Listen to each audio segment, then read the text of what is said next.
Hola, buen día, ¿cómo están? Bueno, hoy les quiero hablar sobre un libro que para mí fue realmente un hallazgo, un libro fascinante. Pensemos que mucha gente, si le preguntásemos respecto de Stalin, respecto de Lenin, si nos pudieran hacer aunque sea algunos mínimos comentarios, muy probablemente encontraríamos que la mayoría de las personas podrían hacer referencia a esos personajes. Sin embargo, eh, y bueno, esta es una idea personal, considero que respecto de Nikita Khrushchev la situación no sería para nada lo mismo. Ahora, este personaje tan importante dentro de la Unión Soviética tiene un valor muy especial, muy particular, porque fue el primero que se dedicó a escribir sobre el funcionamiento del gobierno de la Unión Soviética, tanto a nivel interno como a nivel externo, y bueno, todo ese material está reflejado en este libro denominado Khrushchev Recuerda, que él lo escribió lógicamente cuando ya no estaba en el poder, es decir, después del año 1964.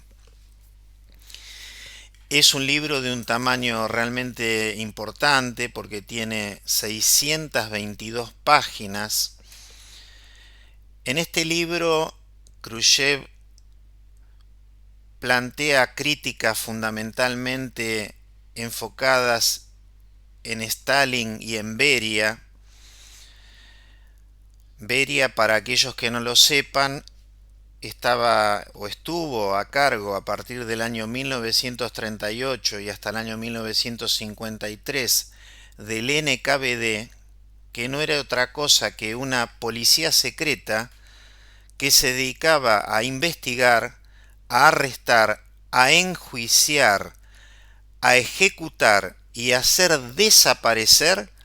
a los enemigos del pueblo. Y enemigos del pueblo lo decimos entre comillas, ¿no?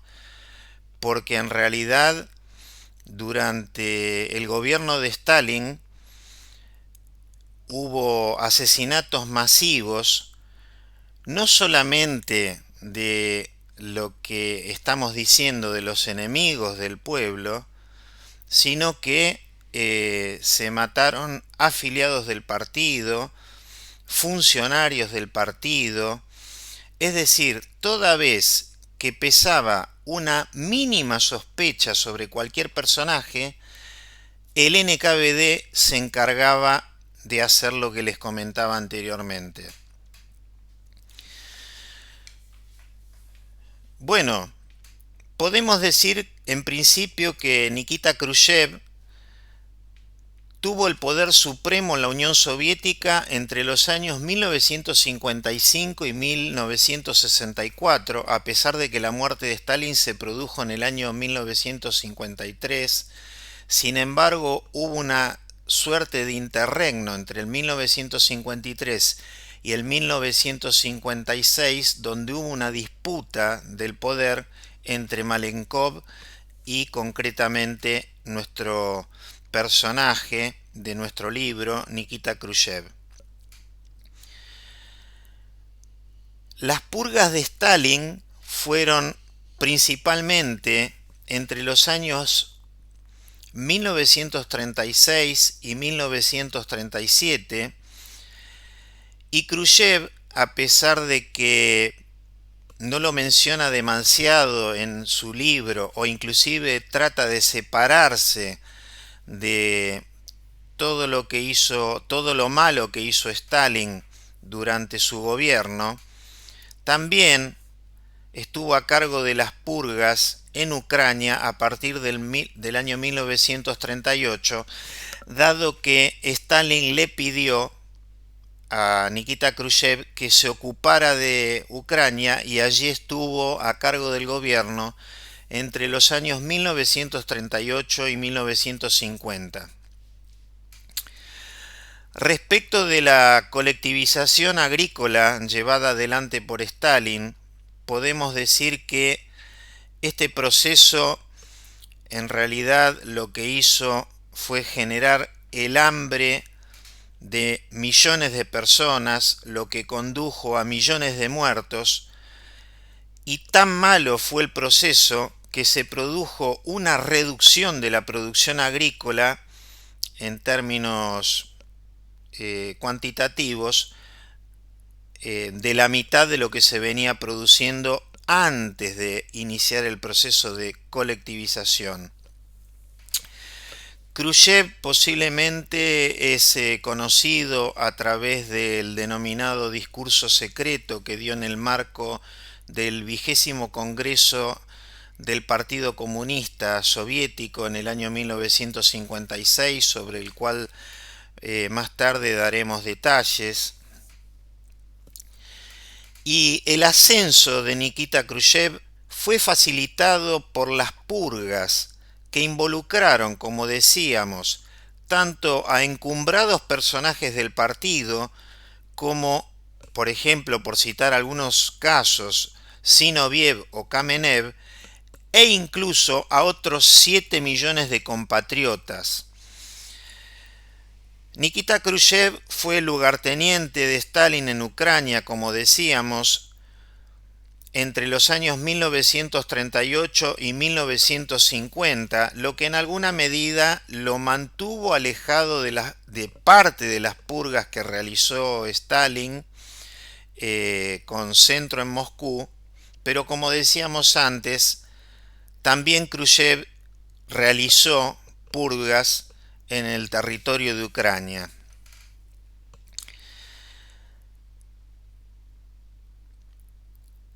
Respecto de su forma de ser, como la mayoría de los funcionarios encumbrados del Partido Comunista, Nikita Khrushchev era un hombre violento y podemos decir y afirmar también que era un hombre ilegal, en donde cuando él estuvo a cargo del poder y plantea el proceso de desestalinización, que luego vamos a explicar por qué lo hace, como resultado de ese proceso se producen rebeliones en Polonia y Hungría que el gobierno soviético se encarga de sofocar. Lenin, en alguna de sus cartas, cuando ya estaba próximo a terminar su vida, es decir, por allá, por el año 1923, en lo que algunos autores llaman como el testamento de Lenin,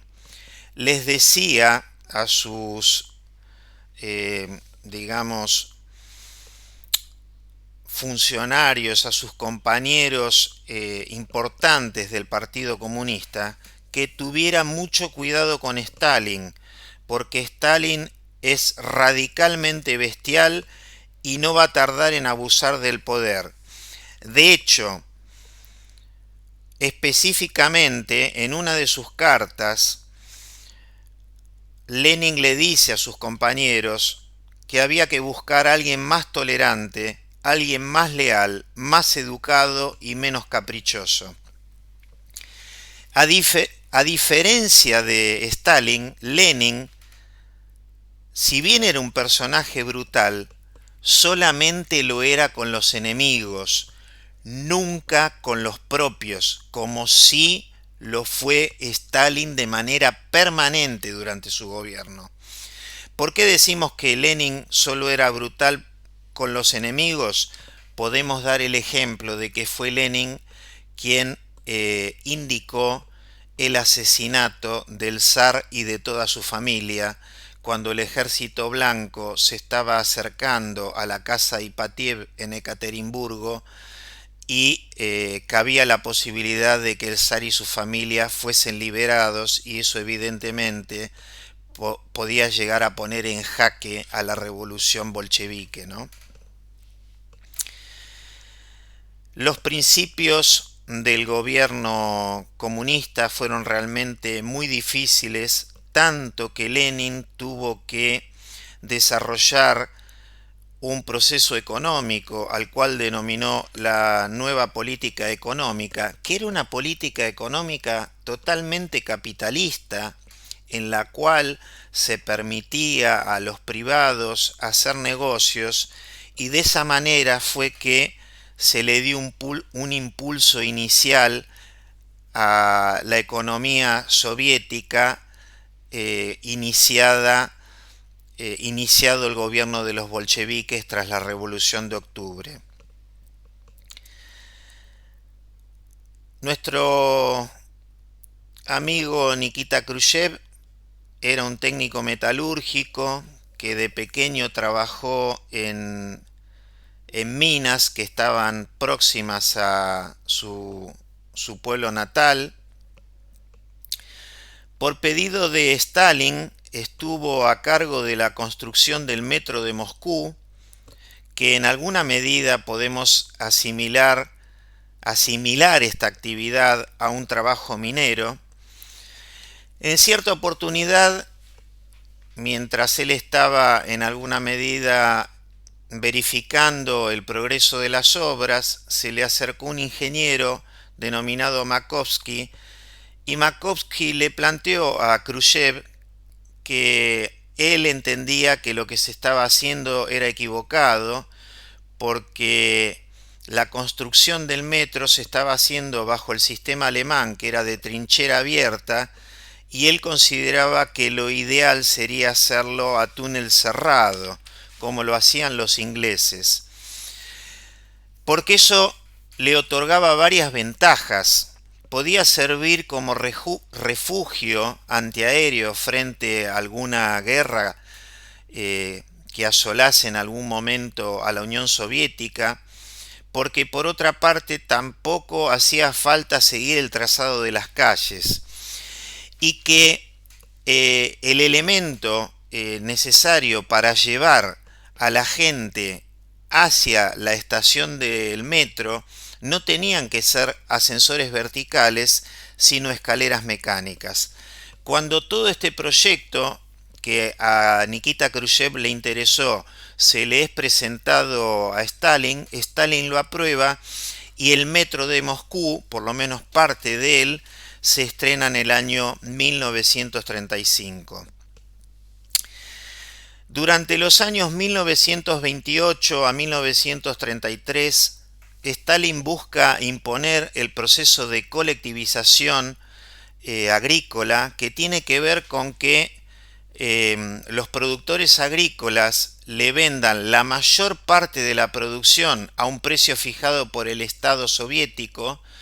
Y bueno, evidentemente que los productores, dado que esos valores eran muy bajos y que la cantidad de grano que les dejaban en sus manos era mínima, se oponían a ese proceso. Entonces, ¿qué hizo Stalin? Se ocupó de generar el terror entre toda la gente del campo, y eso produjo millones de muertos. Tanto fue así que a finales del año 1933, y después del proceso de colectivización llevado adelante por Joseph Stalin, la producción agrícola y ganadera se redujo a la mitad, o sea que el resultado fue catastrófico. Lo único que hizo el proceso de colectivización es traer más miseria, traer muerte y una reducción muy significativa del alimento para el pueblo soviético. Bueno,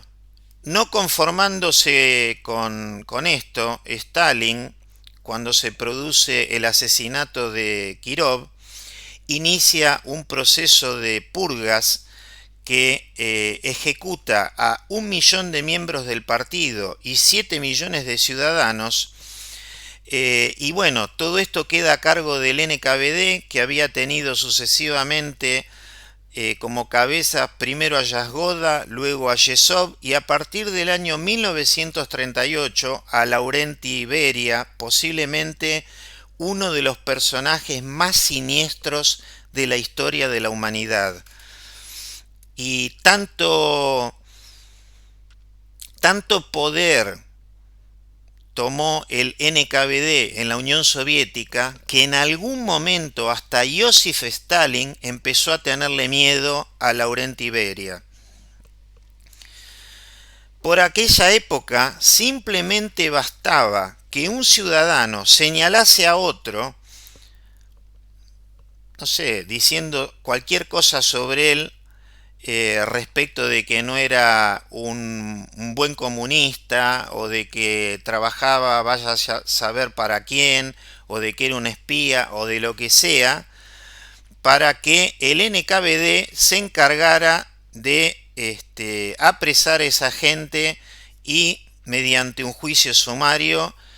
ejecutarlo, y en la mayoría de los casos el resultado fue de millones de desaparecidos en la Unión Soviética. Este baño de sangre tuvo su momento más álgido, su momento máximo en el año 1937. Vamos a hablar ahora de cosas menos sangrientas que tienen que ver con un planteo que el ingeniero ruso Patton, a pesar de que tiene pareciera un apellido inglés, le presenta a Nikita Khrushchev, que como decíamos era técnico metalúrgico y él le gustaba todo lo que tenía que ver con la metalurgia, le gustaba todo lo que tenía que ver con la fabricación de piezas metálicas, porque de hecho había trabajado como mecanizador, como ajustador durante parte de su juventud. El ingeniero Patton le presenta un método de soldadura que es un método denominado por fusión. Y ese método de soldadura por fusión se vuelve tan pero tan eficaz que amplían su utilización inclusive a equipos que a posteriori serían utilizados durante la Segunda Guerra Mundial, y como evidencia al día de hoy tenemos el puente más grande de la ciudad de Kiev que está totalmente soldado por este método, y en ese puente no se utilizó un solo remache. Otra actividad en la cual se vio directamente involucrado Nikita Khrushchev tuvo que ver con un trabajo realizado en una fábrica de neumáticos. ¿Qué pasó? Nikita Khrushchev, como funcionario del gobierno comunista y con la importancia que su cargo tenía y ostentaba, bueno, viajaba, digamos, por muchos lugares de la Unión Soviética. El territorio de la Unión Soviética era gigantesco, más grande que inclusive el de la Rusia actual, con lo cual tenía asignado un vehículo y un chofer que lo acompañó durante 33 años. Ahora, ¿qué sucedía? Él veía que el chofer cambiaba neumáticos con muy poco uso. Inclusive cuando él inspeccionaba las bandas de rodamiento de los neumáticos, se encontraban con que las bandas de rodamiento estaban prácticamente nuevas, pero sin embargo los neumáticos se rompían en sus sectores laterales, ¿no es cierto? Entonces, Nikita Khrushchev le plantea esta dificultad que, según había investigado, era de carácter general, se la plantea a Stalin, y Stalin lo manda a ocuparse de ese problema en la fábrica de neumáticos. Cuando Nikita Khrushchev va a la fábrica de neumáticos, le pide al director a cargo que le haga una recorrida por toda la empresa, pero que no le hable, que no le diga absolutamente nada. Y bueno, luego de ese recorrido, Nikita Khrushchev empieza a hacer una serie de preguntas, y entre ellas la empresa estaba constituida por máquinas americanas, habían comprado máquinas norteamericanas, y claro, cuando él empieza a indagar se da cuenta que los obreros habían modificado el procedimiento americano para utilizar menor cantidad de material y de esa manera poder aumentar la producción. Sin embargo, el resultado había sido catastrófico. Entonces, Nikita Khrushchev juntó a todos los trabajadores y les dijo: gente, en el caso de este producto que es tan importante y que es tan difícil de fabricar y que es tan caro, lo que tiene que primar no es, lo que tiene que tener la máxima importancia, no es la productividad, la cantidad de neumáticos que produzcamos, sino que lo importante es la calidad del producto que hagamos. Y bueno, tomadas las acciones que él recomendó, los problemas desaparecieron totalmente. En el año 1939, el gobierno soviético, que estaba lógicamente a cargo de Stalin, le solicita a Finlandia que le entregue territorios en la zona de Karelia, que era un estado al sur de Finlandia. Lo podemos ver aquí en la imagen. ¿Por qué? Porque eh, limitando a Karelia se encontraba la ciudad de Leningrado. Y bueno, dado que los soviéticos pensaban que en algún momento podían llegar a enfrentar, eh, bueno, podrían llegar a enfrentarse a alguna guerra, temían que por Leningrado encontrarse en el límite,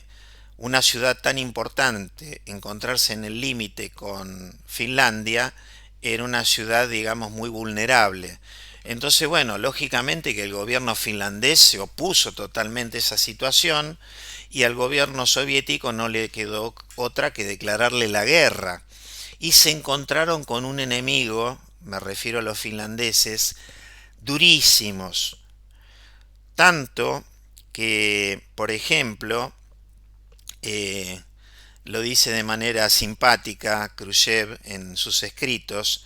dice algo así como que imagínense que todos esos territorios normalmente están todos nevados, están congelados, entonces los soldados fineses se movían en esquíes, cosa que les permitía movilizarse a gran velocidad, a diferencia de los rusos que lo hacían caminando, y que cuando el territorio tiene una capa de nieve de un espesor muy importante, el proceso de avance es lentísimo. Entonces les decía que de manera un tanto simpática, Nikita Khrushchev decía que los fineses nacían ya con los esquíes puestos. Otra cosa que hicieron los fineses y que le complicó terriblemente la guerra de invierno, como se llamó esta guerra que sucedió entre los años 1939 y 1940, es que los fineses tenían francotiradores que se vestían de blanco y que se trepaban en, digamos, árboles que estaban en el bosque, árboles muy altos, y desde allí mataban de una manera muy precisa a cantidad de soldados soviéticos. A estos personajes que se trepaban a los árboles se los denominaba cucos. Bueno, llegó un punto que, bueno, evidentemente la guerra finalizó, hubo un acuerdo entre los soviéticos y los fineses entregaron parte de su territorio, pero esta guerra le costó, y esto lo dice, digamos, lamentándolo en este libro Khrushchev recuerda, Nikita dice, lamentándolo, que la guerra le costó 1 millón de muertos, o sea, una cantidad enorme de bajas tuvo el ejército soviético en esta guerra que solamente enfrentó a la Unión Soviética con Finlandia, ¿no? Bueno, llegamos ahora al año 1953, marzo, concretamente al hecho que me quiero referir es a la muerte de Stalin. Eh,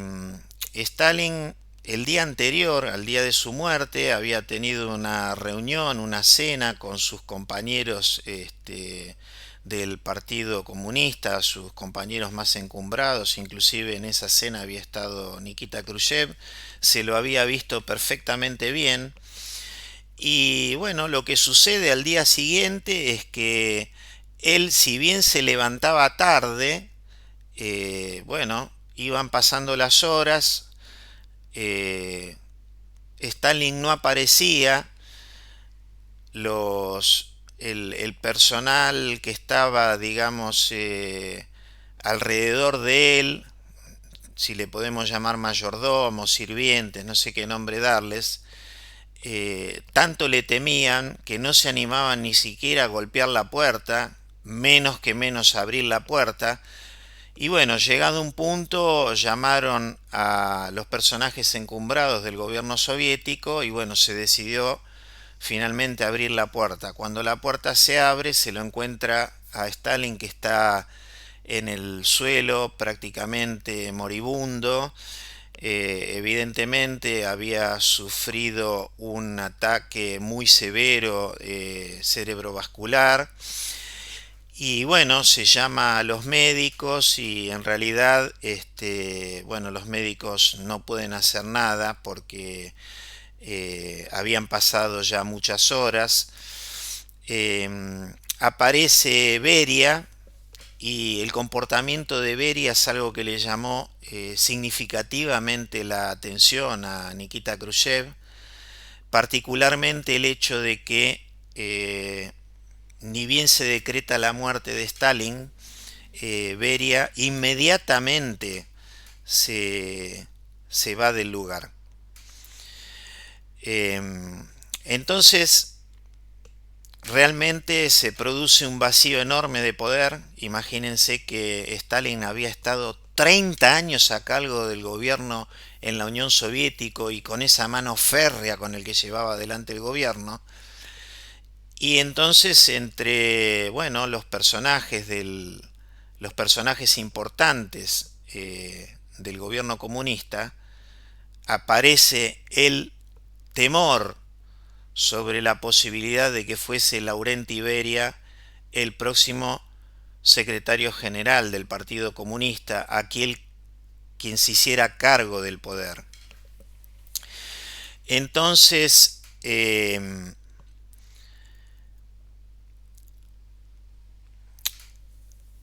les decía en algún momento, al principio de la exposición, que entre los años 1953 y 1956 hubo una suerte de interregno en términos del poder.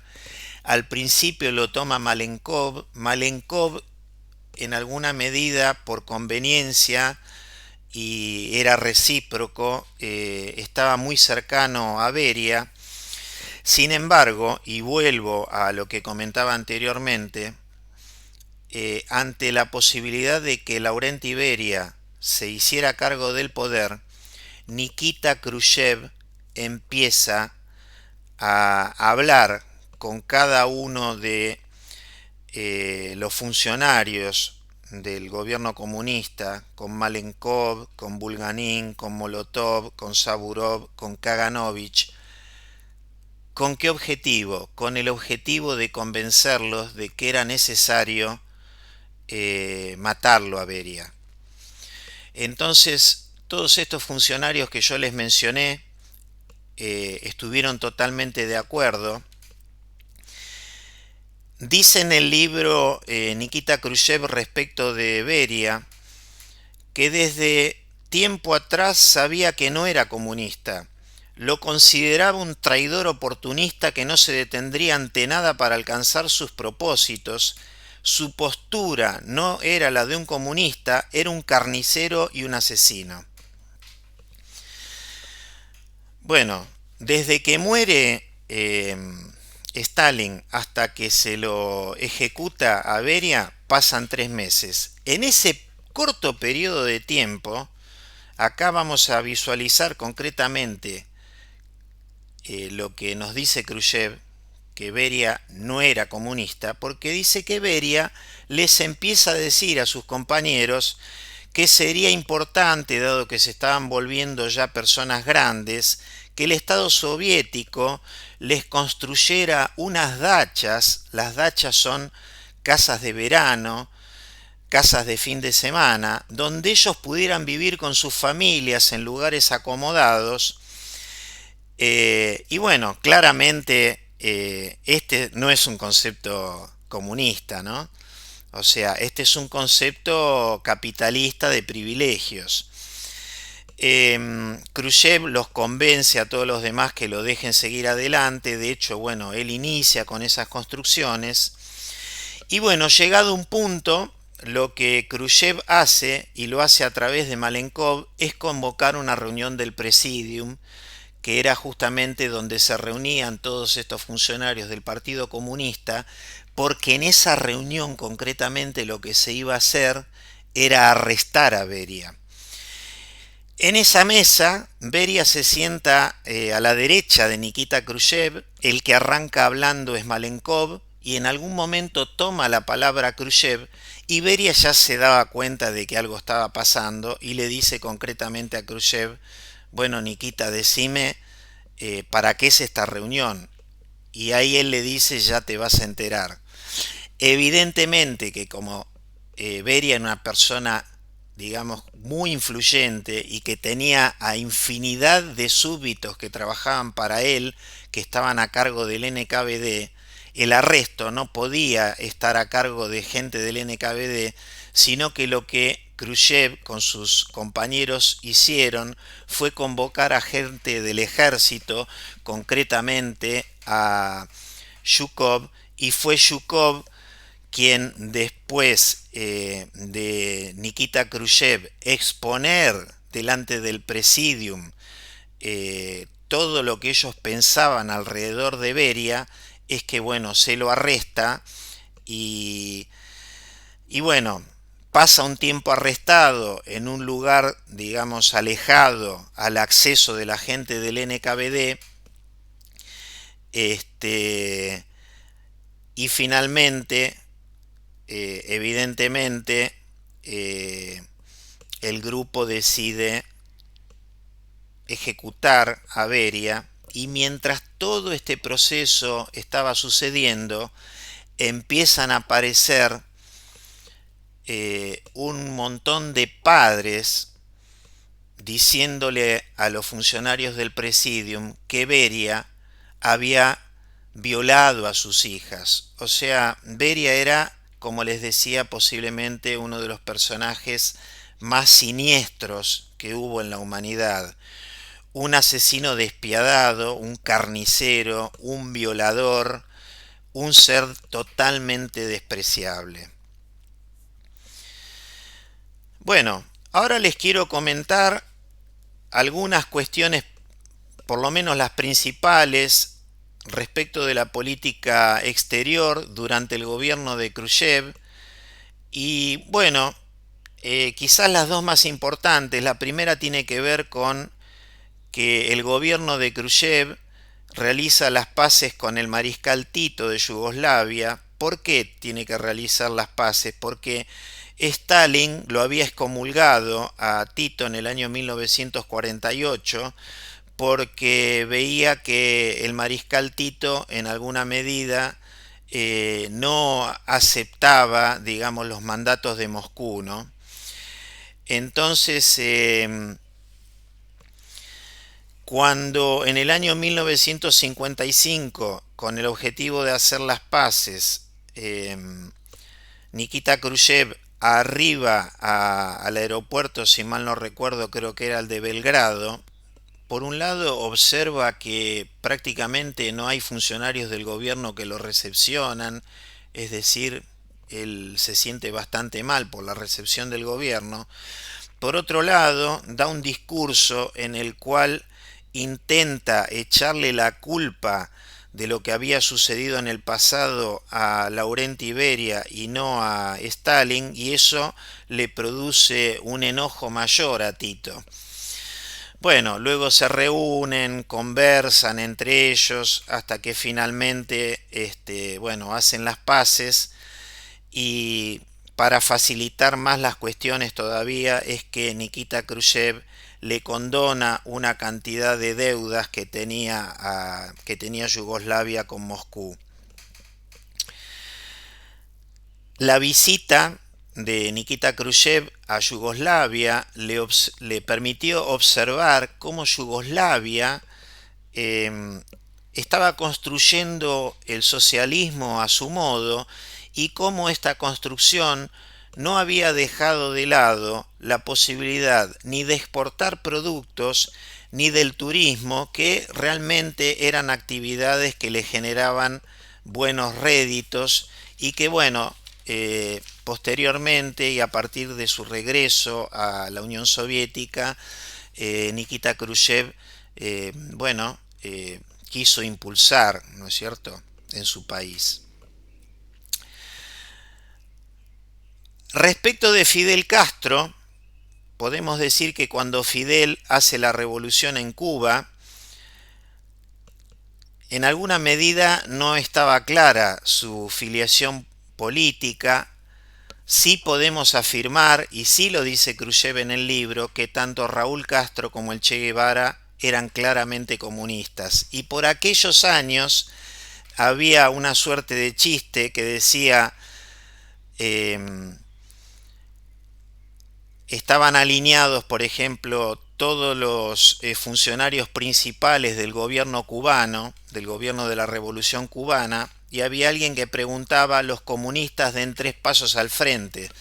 Entonces Raúl Castro daba 3 pasos al frente, el Che Guevara daba 3 pasos al frente y Fidel Castro no se movía de su lugar. Y entonces la persona que hacía la pregunta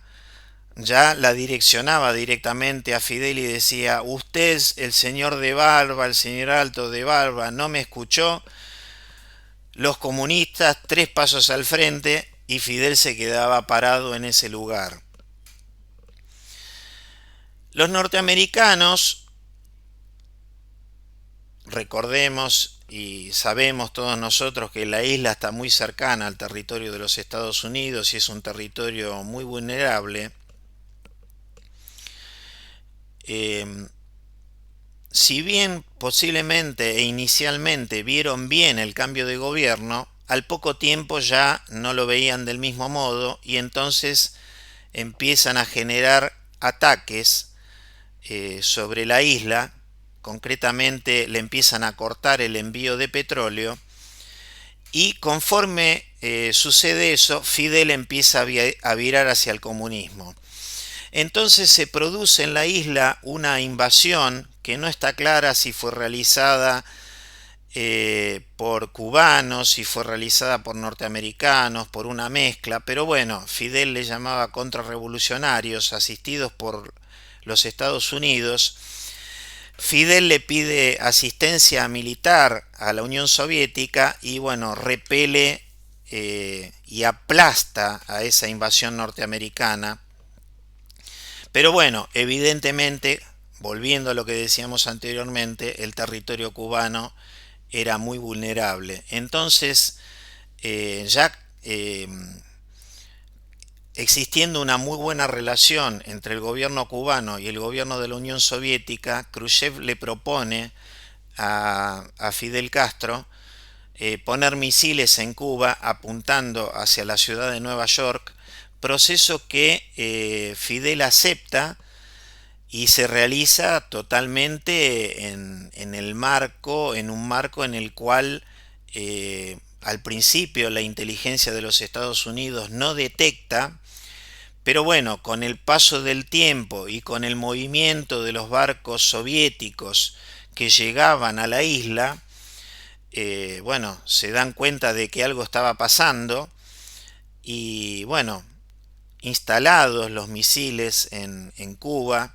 el presidente norteamericano Robert Kennedy le dice a Nikita Khrushchev que bueno, que había que terminar con esa situación, que esos misiles tenían que desaparecer de ahí, que estaban llegando a un punto, y esto se lo dice casi abre su corazón, por decirlo de alguna manera, Robert Kennedy a Nikita Khrushchev, le dice que la situación lo estaba sobrepasando en tal grado que temía que los militares norteamericanos lo derribasen y tomaran una acción directa sobre la isla de Cuba. Y entonces Nikita Khrushchev lo que le dice a Robert Kennedy es que los cohetes solamente estaban en la isla para impedir una nueva invasión de los Estados Unidos y que ellos sacarían los cohetes si ustedes no invaden más la isla, si ustedes me dan la palabra que no van a invadir más la isla. Bueno, Robert Kennedy accede a esa situación, el gobierno soviético se lleva los misiles de la isla, lo que le genera en realidad una pérdida de imagen positiva a nivel internacional al gobierno soviético. Y bueno, mientras estaba sucediendo ese proceso, la isla estaba rodeada de barcos norteamericanos y Nikita Khrushchev decía: no vaya a ser que nosotros saquemos todos los misiles y estos barcos sigan acá, y cuando nosotros nos hayamos ido los barcos norteamericanos ataquen a la isla. Pero no, por suerte los barcos se fueron, y este proceso Castro realmente lo tomó a mal, se enoja con Nikita Khrushchev por esta situación. Bueno, después este, este hecho que yo les estoy comentando, bueno, se van limando las asperezas y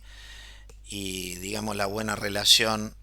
se vuelve a producir entre ambos países comunistas. Y bueno, recordemos que en un determinado momento se produce el asesinato de Robert Kennedy y el nuevo presidente, Lyndon Johnson, que no era el que había firmado el convenio con Nikita Khrushchev sobre la no invasión de la isla, sostuvo lo firmado por Robert Kennedy, ¿no es cierto? Bueno, tengo dos cuestiones más para antes de finalizar que les quiero comentar, que son: por un lado, el discurso secreto que se hizo en el año 1956 en el marco del 20º Congreso del Partido Comunista, en donde los aspectos principales de este discurso tuvieron que ver con que Nikita Khrushchev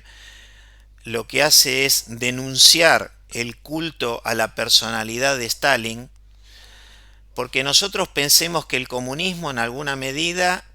a lo que apuntaba era una república de iguales, ¿no es cierto? Entonces, si nosotros tenemos un culto a la personalidad, ese culto a la personalidad se contradice totalmente sobre la base conceptual o una de las bases conceptuales del comunismo. En segundo lugar, expone todas y cada una de las violaciones de la legalidad socialista realizadas durante el gobierno de Joseph Stalin, entre ellas las purgas, todo lo que tiene que ver con las acciones del terror, la implantación de los gulags, que eran campos de concentración normalmente ubicados en Siberia, en donde se llevaba a gente que supuestamente eran enemigos del pueblo y se los sometía a severísimas condiciones de vida porque debían trabajar para el gobierno soviético y se los alimentaba muy mal, se los hacía trabajar muchísimas horas, y bueno, nada, era un lugar en realidad donde la gente iba a sobrevivir durante un determinado periodo de tiempo para luego fallecer, ¿no? En tercer lugar, en el discurso secreto, Nikita Khrushchev hace un llamado a la desestalinización, es decir, a tratar de olvidar, dejar de lado las políticas llevadas adelante por Joseph Stalin y volver al leninismo, volver a los conceptos planteados por Vladimir Ilich Lenin. Y bueno, es así que se produce en relación a los artistas el proceso que se llamó de deshielo y por el cual surge esa novela tan maravillosa, no solo del Pan vive el hombre, escrita por Dudinchek, y que bueno, yo he leído y que tengo un video en mi canal que si les interesa lo pueden consultar. Realmente les vuelvo a repetir que es un libro maravilloso, ¿no? Bueno, como punto 4 podemos decir que reconoce que no todo lo que sucedió durante el gobierno de Stalin fue negativo, sino que destaca algunos logros, principalmente lo que tiene que ver con el proceso de industrialización de la Unión Soviética, con el desarrollo de la industria pesada y con el haber ganado la Segunda Guerra Mundial. Porque si bien posiblemente a nosotros los occidentales, los norteamericanos, nos hicieron creer que fueron ellos quienes ganaron la guerra, eso es una tremenda mentira. La guerra la ganó la Unión Soviética. La Unión Soviética se enfrentó desde el año 1941 hasta el año 1945 con los alemanes, y fueron ellos, a pesar de haber iniciado muy mal la guerra, porque ustedes recordarán que al principio de la Operación Barbarroja de los alemanes avanzaban con una velocidad enorme sobre el territorio soviético. Fueron los soviéticos los que vencieron a los alemanes. Los soviéticos fueron los ganadores de la Segunda Guerra Mundial. Y bueno, ya lo comenté, pero como punto 5 y dentro del marco del discurso secreto, Nikita Khrushchev plantea regresar al leninismo. Finalmente, lo último que le quiero decir es cómo y por qué se produjo la caída de Nikita Khrushchev. Básicamente lo que pasaba era que los miembros más conservadores del Partido Comunista no lo querían, no apreciaban el hecho de que él plantease de manera sostenida la desestalinización del gobierno soviético. Ese fue un efecto. El otro es que el crecimiento económico de la Unión Soviética prácticamente no ocurrió. En tercer lugar, que hubo una caída internacional de la imagen de la Unión Soviética por el tema de los misiles con Cuba. O sea, esa situación, si bien es cierto que por la acción de Nikita Khrushchev los norteamericanos nunca más buscaron invadir la isla, el hecho de que los soviéticos se llevasen los misiles de la isla realmente dejaron muy mal parado al gobierno. Y por último, lo que no le gustaba a muchos de los funcionarios encumbrados del gobierno soviético era el estilo de liderazgo. Porque, bueno,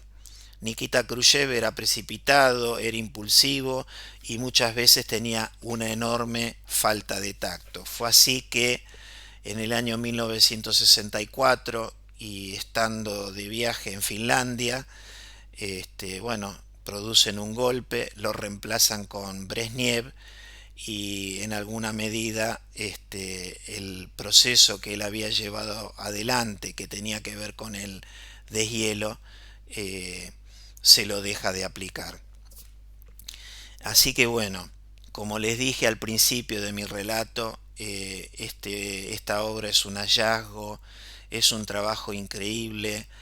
es un libro con una cantidad de información enorme,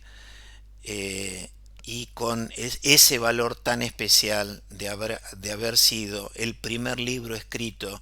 por un funcionario importantísimo del gobierno soviético, en donde él relata